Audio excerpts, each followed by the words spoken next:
জীবনে টিকে থাকতে সবাইকে যার যার জায়গা থেকে প্রতিদিনই সংগ্রাম করতে হয়। গাজীপুরের রাবেয়ার জীবনও সংগ্রামে ভরা। ভোর থেকে রাত পর্যন্ত একটি পোশাক কারখানায় কঠিন পরিশ্রম করতেন রাবেয়া। এত পরিশ্রমের পরও হাতে আসতো সামান্য টাকা, তাই চাকরির পাশাপাশি বাড়িতে সেলাইয়ের কাজ করতেন রাবেয়া। এমন সংগ্রামের পরও স্বপ্ন দেখতেন, বাঁচতে চাইতেন সম্মান ও মর্যাদা নিয়ে।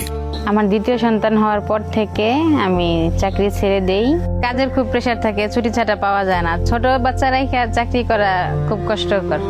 এদিকে নতুন বাচ্চা হওয়াতে সংসারের অনেক খরচ বেড়ে যায়। সেই সময় আমার পরিচিত হয় বাংলালিংকের জসিম ভাইয়ের সাথে। পরামর্শ দিল যে আপনি একটা আইটপ অ্যাপের সিম নেন, আপনি রিচার্জ করা শুরু করেন। আইটপ অ্যাপের সিম নিলাম, নিয়ে রিচার্জ করা শুরু করলাম।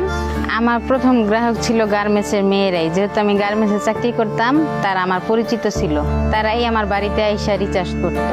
তখন আমার আস্তে আস্তে পরিচিতি লাভ করে। তখন আমি চিন্তা করলাম যে একটা দোকান নেওয়া যায়। যে কোনো সমস্যায় রাবেয়া পাশে পেয়েছে বাংলালিংকের সেলস টিমকে। তার মতো মানুষের কথা ভেবেই পরম যত্ন নিয়ে গত 20 বছর ধরে প্রত্যেক রিটেইলারের পাশে রয়েছে বাংলালিংক।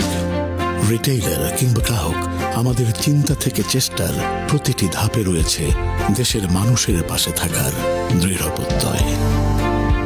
বাংলালিংকের নতুন যাত্রায় নতুন রূপে মানুষের পাশে থাকতে অনুপ্রেরণা জুগিয়ে যাচ্ছেন রাবেয়ার মতো হাজারো রিটেইলার। বাংলালিংক আপনার জন্য।